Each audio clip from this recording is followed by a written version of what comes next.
I'm so lost.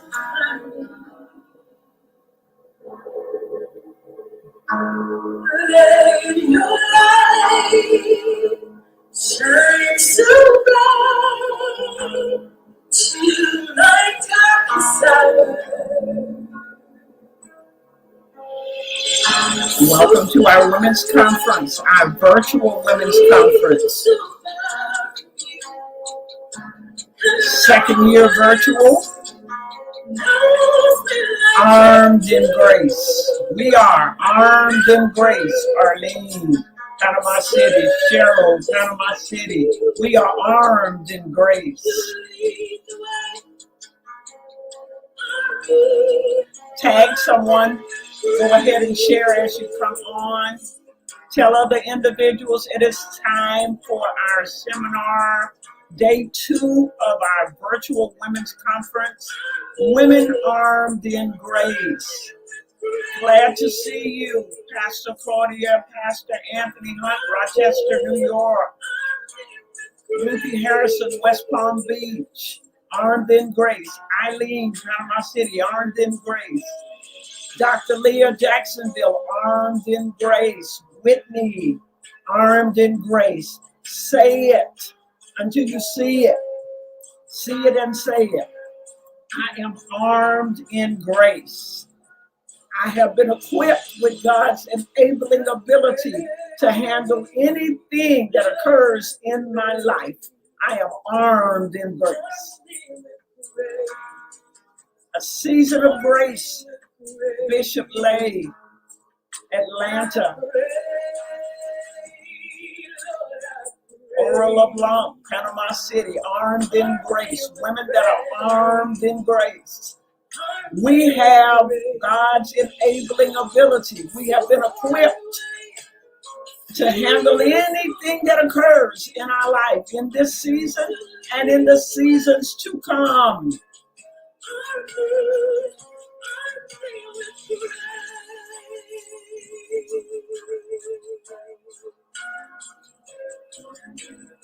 Gussie Marshall, Miami, joining us for this seminar. Some prophetic ministry prayer, welcome, and then our featured seminar speaker, Pastor Jennifer Reagan, Jacksonville, Florida, my spiritual daughter.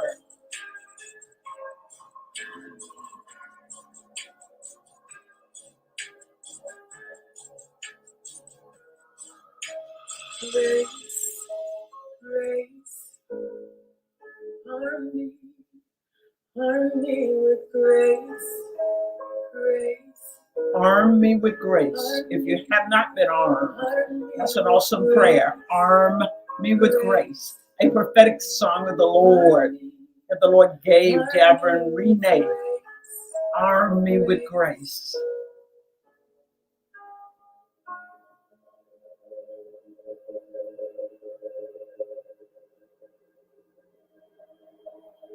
Grace, a season of grace, a season of grace. Some of you have already started giving. Some of you gave on last night. Many of you gave on last night. Some of you started giving already today. I see that offering. God sees that offering. Sandra Brown, God sees and receives. He sees that seed, and he knows exactly where that seed belongs. So we're giving his name the glory, the honor, and the praise for that in advance. We know that God sees our seed. God recognizes our offering. He sees that seed. I want you to reach out and touch some other individuals by way of tagging or telephone or however you do it, and tell them to join us. It is going to be a power-packed word for you today and tonight, but we are fueling you throughout the day. Our virtual women's conference. Once again, I want to thank all the powerful volunteers that have made this possible, the graphics, the people that are working behind the scene, from the screen to the computer, the sound, everything, making sure that we are television ready, internet ready, making sure that you are blessed. Thank you for joining us. Armed in Grace, Chanel Parker, Summer Pope, Atlanta, Macon, Panama City, Dolores Peace claims a season of grace, a season of grace. Brenda Parker, Atlanta, Georgia, this wonderful season of grace. And wasn't last night awesome? My God, I went off to sleep reminiscing from the first song through the dance, the spoken word, and of course, Real Talk Kim. If you missed it, go back and watch it. That was some real talk that armed you in grace. If you were not armed in grace, that armed you in grace. Grace, God's favor, grace, his enabling ability, unmerited favor. That's the definition of grace. Armed, to be equipped. So even the theme is very prophetic, and I keep repeating it. And I noticed that Real Talk Kim repeated it throughout the message because it's powerful to remind yourself and to remind other women as we're empowering women. This is healing the whole person, spirit, soul, and body. Women's Conference. This is the second year that we have been virtual, and it has been as powerful, if not more powerful, than we were on the cruise ship or in the conference room from state to state. We expect only the best. If we keep flying higher, soaring higher, if you notice those wings, I received my wings. I hope you receive your wings. Psalms 91, I'm under the wings of the Almighty. You are under the wings of the Almighty. You're protected by God. Wings represent spiritual flight. So you have this supernatural ability to soar above problems, situations, anything and everything that will try to hold you down. We are going to new heights and deeper depths in God. After we end this women's conference, you will be more aware of the grace that's upon your life than ever before. Thank you for joining us, men and women that are armed in grace, that will be armed. Oh, Philip Johnson, Rochester, New York, nice to see you.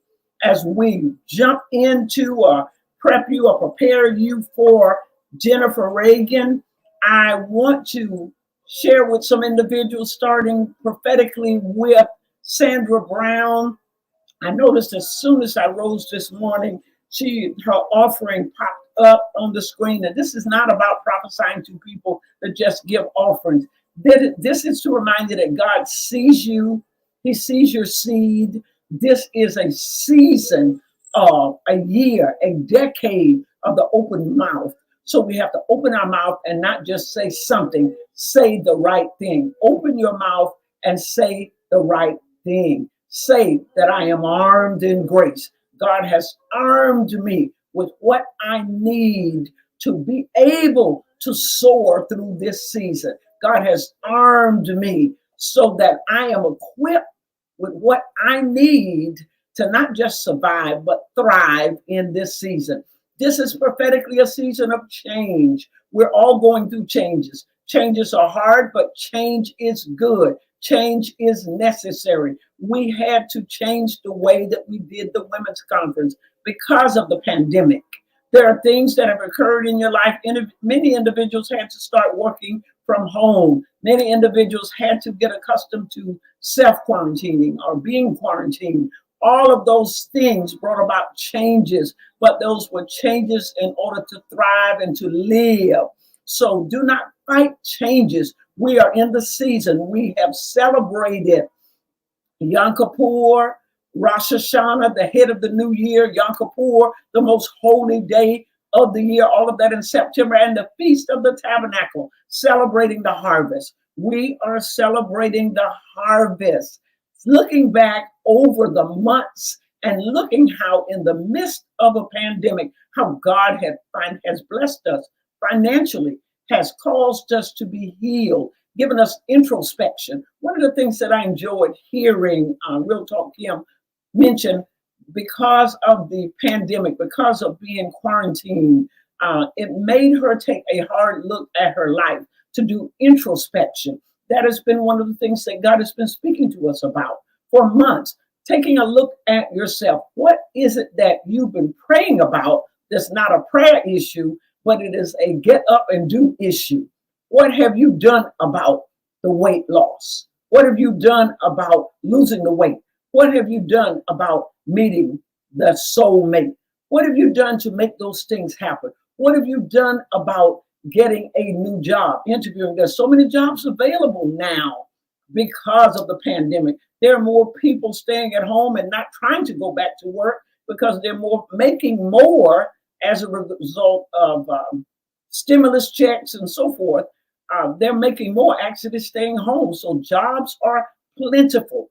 This is a time of change, but it's a marvelous change. Many of the churches have enlarged their territory. God has given them a larger audience on the World Wide Web, people that were not on the internet, that were not on Facebook or Instagram or YouTube or any of those media platforms or devices. They are now on there, or either their church is obsolete. So they understand that there are some people that may never go back to the brick and mortar. You have to embrace change. As we're going through changes in our lives, some things are beyond our control and some things are under our control. So as we look at that, heighten your expectations, Sandra Brown. Expect God to do just what he said. Expect God to move swiftly. Expect God to move mightily. This is just the beginning for Tavares. The Lord started talking to me about Tavares when I mentioned your name. This is just the beginning. That was his first book, but there are other books on the inside of him. It is the groundwork for his ministry that he's not even aware that he's stepping into ministry. Some things God hide from us because if he gives us a title, we will run from it. So getting away from the labels, getting away from being a people pleaser. There's a graduation ceremony going on in your life, Sandra Brown, that the Lord is taking you away from being a people pleaser. You have been that person most of your life, living to please people. This next season, starting this season and the next season, it is about pleasing God by fulfilling the mandate over your life of doing things that bring pleasure to you. You've actually lost track of what you love and what you enjoy because you've been so focused on other individuals. Tell yourself, get in the mirror, tell others, it's my time. It's my season. And celebrate the season that you're in. Some individuals may call it selfishness, but tell them it's a mandate from God that I'm no longer focusing on what makes my mother happy, my siblings happy, my children happy, what makes my friend happy. I'm focusing on what God has given me permission to do, to hover over my time, my season. Since my time is in his hands, this is somewhat of a lengthy word, but it is a rhema word. It's a word by the inspiration of God to you, Sandra Brown. Not just 100-fold return, but he's giving you double for your trouble. I keep seeing two. Double for your trouble. Double for your trouble. Your labor of love. The things that you have endured. It is now your time. It is now your season. The spirit of the entrepreneur is resting upon you, Whitney. I see 2 or 3 different people. That entrepreneur spirit is resting on you. Dr. Leah, Whitney, do not be afraid or insecure about stepping out on that thoughts and ideas that God has given you to amass wealth. Whitney, you're younger than Dr. Leah, but you do not come behind in the grace that God has given you to get into your own business. While you've been pushing Roy and you've been pushing other businesses, this is about you being a boss. This is about you being that businesswoman. This is about you showing your gifting, your insight, the wisdom that you have, shaking off the insecure little girl and moving into your time and season of marketing you. I see in that wealth, amassing wealth Dr. Leah. I see that amassing wealth, the wealth coming, wealthy ideas. The next two books, isn't that funny? While you rehatching and doing another, God is talking about the next two books. The next two books that the Lord is going to allow you to write will be books that will bring far more money than all the other books that you have ever written. It's going to bring in the money, bringing in the finances. You are armed in grace. Get ready. Devin, Renee, I feel the globe started moving under my feet. And I literally had to glance down because I feel a globe spinning under my feet. And I became you standing on that globe. And as it's spinning, travel. This hand is moving the globe like that, spinning, travel, and stopping and pointing. Now it's pointing at Australia. My God, pointing at Australia, going to various places, Vienna, going to Venice, that's Italy, Vienna, Austria, Vienna, going to various places. The globe is spinning under your feet. Some pleasure and some as a result of the music. This person hearing that person, someone else mentioning this person and saying, have her open for us. Have her come and do this song. I heard this young lady. I heard this particular song and pushing that. I see you in front of the television cameras, and then I see you traveling various places on the globe. So God is making his move. Position yourself, prep yourself, prepare your mind and heart that God is going to do just what he said. God is going to do just what he said. In fact, he is going to blow your mind, do exceedingly abundantly above all you're able to ask or think. Amen. Amen. Bishop Precious, I saw this on last night and I see it again today. Increase. People trickling in, but coming in sets of threes, coming in to establish that ministry, to shut the mouths of the gainsayers that do not believe that God has called you to pastor, that do not believe that your church will grow. Fret not. I feel the wind of God blowing into you. And as the wind of God, the pneuma, the wind of the Lord blowing into your lungs and blowing into that body, I feel his glory overshadowing you. And I feel that the mantle that's upon your life now will be more relevant to individuals. It'll be more visible to individuals that were not able to see it before. It was never about proving to them. It was about the marching orders, the mandate that God has given you, and fulfilling the mandate that God has given you. So I want to say to you, let God have his way. Let God have his way. Let God have his way in your life. God is going to do great things. They're great things that's going to happen for you. This is celebration season. This is celebration time. So as we prepare our hearts and our minds for my spiritual daughter, I'll do more prophecy and emotional healing later on this evening and throughout Saturday. So tune in. Don't miss one seminar. Do not miss one service, or you may miss your word from heaven. Don't forget to sow, because God sees your seed. He recognizes that seed. This is a decade of the open palm, giving and receiving. Give and receive. Whatsoever a man soweth, that's he also reap. Give what you want to receive, because God looks at that. I'm so grateful to God for my spiritual daughter, Jennifer Reagan, Jacksonville, Florida, Harvest Worship Center, bringing the harvest, celebrating the harvest, being a blessing to many. I thank God for that. So let's give God the glory, all the honor, and all the praise for my spiritual daughter, none other than Jennifer Reagan.